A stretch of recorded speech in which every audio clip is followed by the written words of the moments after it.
បានបងប្អូនព័ត៌មានដំបូងទៅមុនហើយខ្ញុំជឿថាព័ត៌មាននេះមិនមានអីជាប្លែកប្រមាណទេគ្រាន់តែថាប្លែកត្រង់ថាកម្ពុជាអត់មានរបាយការណ៍ខ្លួនឯងឲ្យច្បាស់ប្រាកដច្បាស់លាស់ថាតើទឹកដីខ្មែរប្រមាណដុំប្រមាណកន្លែងគេកាន់កាប់នៅកន្លែងណាថៃយកអីខ្លះប្រមាណ GPS ហ្នឹងអាម៉េចយាមកាហ្នឹងទីចម្ងាយពីព្រំដែនប្រមាណអស់ប្រមាណគីឡូម៉ែត្រអីចឹងទៅព្រោះអ្វីដែលយើងដឹងពីខាងកម្ពុជាគឺមានតែថ្នាំអាចទុនសាយមួយរបស់លោកហ៊ុនសែនគឺកម្ពុជាបាត់ដីប្រមាណហិកតាបាទរាប់ហិកតាទៅទៀតមិនមែនទៅរាប់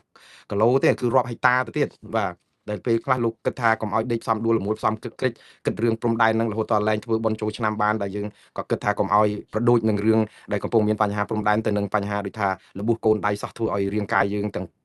មូលនឹងគឺថាដើរទៅមុខលែងរួចអីចឹងណាបាទឥឡូវនេះអ្វីដែលជាទីតាំងថ្មីទាំង62ទីតាំងមិនទីថ្មីតាំងថ្មីទាំងអស់ទេគឺជាព័ត៌មានចុងក្រោយដែលលោកអ៊ុំសំអានដែលជាមន្ត្រីកិច្ចការព្រំដែននៃរដ្ឋាភិបាលក្រៅប្រទេសហើយអត្ថបទនេះក៏ឃើញផ្សព្វផ្សាយនៅស្ថាប័នរបស់រដ្ឋាភិបាលបរទេសនេះដែររដ្ឋាភិបាលក្រៅប្រទេសគឺស្ថាប័នអធិបតេយ្យជាតិព្រំដែននិងអន្តោប្រវេសន៍ដែលសរុបទីតាំងទាំងអស់នេះដែលនៅក្នុងគេហទំព័រឬក៏ការលើកឡើងរបស់មន្ត្រីពាក់ព័ន្ធនេះនិយាយថា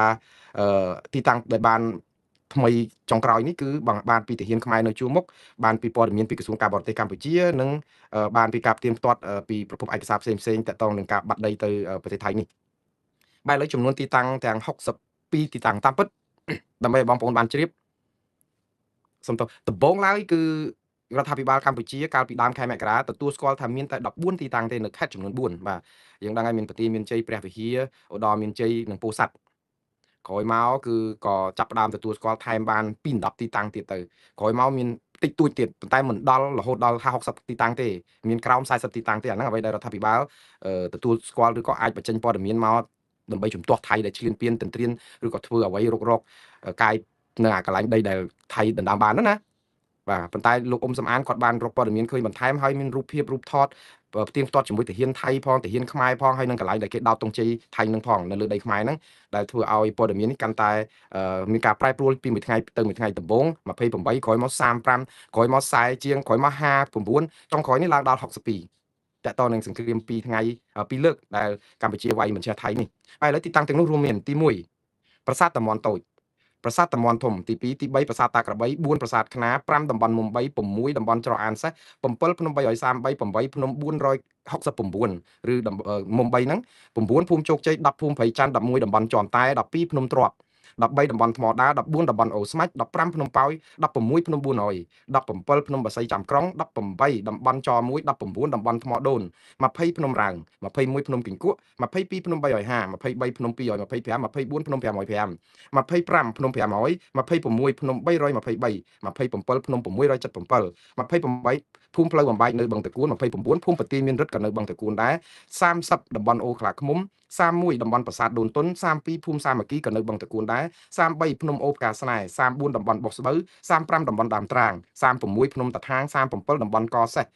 38តំបន់តាថាវ39តំបន់ជុំអង្គុញ40តំបន់អូទី2តំបន់អូស្មាច់41ផ្ទះតមុកនៅជាន់តែ42តំបន់អូភ្លុកដំរីផ្ទះ3ខ្នង43តំបន់តសឹមកំពូលភ្នំ44តំបន់ចាក់ច្រែងក៏កំពូលភ្នំ45តំបន់ថ្ម3ដុំក៏កំពូលភ្នំ46តំបន់ដើក47ដំណាក់ស្ដាច់គឺភ្នំតាទុំ48ភ្នំពលានសតុំ49តំបន់ចូលគ្រោះ50ច្រកលោកយាយលៀប51ភូមិតាពាំងសំរោងក៏នៅបឹងតគួនដែរ52ភាគខាងជើងនៃវត្តកែវសិក្ខាគិរីស្វារៈ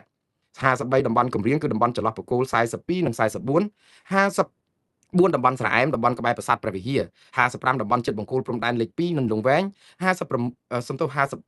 មិញ54តំបន់ស្រែឯមតំបន់ក្បែរប្រាសាទព្រះវិហារ55តំបន់ចិត្តបង្គោលព្រំដែនលេខ2និងលង្វែង56តំបន់ដើមត្រាវ57តំបន់ក្បែរច្រកជប់កគី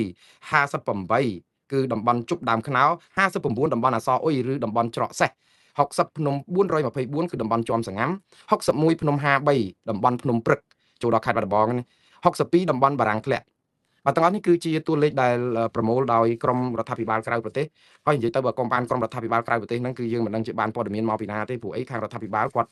ព័ត៌មានគាត់បញ្ចេញមកតែពេលតែគាត់ចង់បញ្ចេញទេរួចទៅមកដល់ម៉ោងនេះដូចខ្ញុំនិយាយចឹងថាការងាររដ្ឋាភិបាលដែលត្រូវធ្វើគឺរៀបចំផែនទីប្លង់ចាក់ស្ដែងទីតាំង GPS យាមកានៃទីតាំងដែលថៃវាយយកបានដីខ្មែរនៅកន្លែងណាខ្លះហ្នឹងវាជឿចាប់ជូរចត់ប៉ុណ្ណាក៏ប៉ុន្តែកសាងជាឯកសារការប្រវត្តិសម្រាប់ឲ្យយើងទាំងអស់គ្នាជាកូនខ្មែរហ្នឹងតវ៉ាទៅថៃដើម្បីនិយាយអីយ៉ាងម៉េចឲ្យដឹងថាកន្លែងនេះគឺដីខ្មែរទេពីមុនតែថៃទន្ទ្រានឈ្លានពានអីចឹងដើម្បីឲ្យមានជាភ័ស្តុតាងយើងអត់មានអាហ្នឹងទៅទៀតដោយសារតែរដ្ឋាភិបាលកម្ពុជាចង់មិនចង់អាចវាច្រើនពេក ព្រោះទីតាំងដែលយើងបានតតាំងគ្នាតាំងពីដើមមកថាមិនអោយបាត់ដីខ្មែរសូម្បីតែ1មីលីម៉ែត្រយើងចាំមកសម្ដីរបស់លោកហ៊ុនសែនហ្នឹងមុននឹងគេវាយយកបានប្រាសាទតំនធំប្រាសាទអីហ្នឹងសុទ្ធតែបើកដៃឲ្យវាយប្រមាណម៉ោងអីមុនអីចឹងទៅសំណាញ់មេឃសំណាញ់ផ្កាយអីចឹងប៉ុន្តែដល់ជាលទ្ធផលគឺគេវាយយកទាំងអស់អាកន្លែងដែលយើងដែលច្បាស់ថាបើកដៃឲ្យគេវាយមុនស្អីយើងតគេអីចឹងទៅដល់ចុងក្រោយគឺគេយកបានទាំងអស់ហើយមិនមែនតែ1មីលីម៉ែត្រទេមិនមែនតែមួយទីតាំងទេគឺ60ជាងទីតាំងទៅហើយរឿងនេះប្រាសាទខ្មែរប្រាសាទខ្នាប្រាសាទតាមាន់ធំប្រាសាទតាមាន់តូចប្រាសាទតាកបីគឺនៅក្នុងដីថៃទាំងអស់គឺនៅក្នុងដែនគ្រប់គ្រងរបស់ថៃទាំងអស់ដែលជាដួងព្រលឹងដូនតារបស់ខ្មែរប្រាសាទតាកបីមួយគេវាច់ខ្ទេចរៀបដូចជាអតិទុយចឹងគឺដោយសារតែគេចោទថាខ្មែរយើងហ្នឹងគឺនាំគ្នាដាក់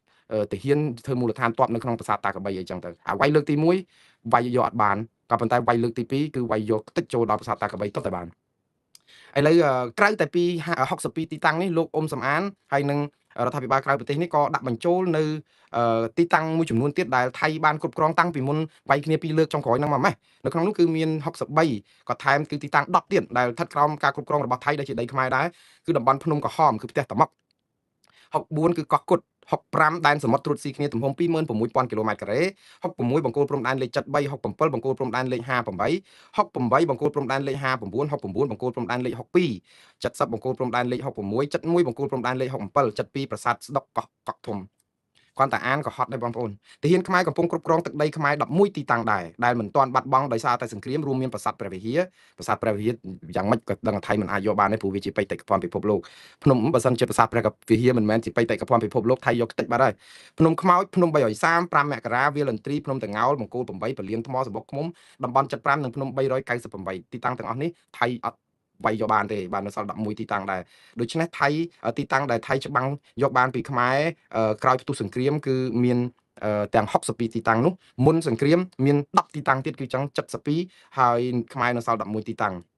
បាទឥឡូវនេះខ្ញុំឲ្យលោកអ៊ុំសំអានឬក៏មន្ត្រីកិច្ចការព្រំដែនរដ្ឋាភិបាលក្រៅប្រទេសនេះប្រដូចទំហំនៃការបាត់បង់ទឹកដីខ្មែរទៅថៃនេះស្មើដល់72ទីតាំងសរុបទាំងអស់62មិញឲ្យថែម10មុនផ្ទុះអាវុធពីរប្រាវនឹងទៀតគឺទំហំជាង26300គីឡូម៉ែត្រការ៉េ20000ប៉ុន្តែ20000នេះគឺច្បាស់ជាលោកថែមដោយទាំងតំបន់ផ្សេងទៀតក្នុងដែនសមុទ្រផងក៏មិនដឹងដែលស្មើនឹង7ដងនៃទំហំខេត្តតាកែវ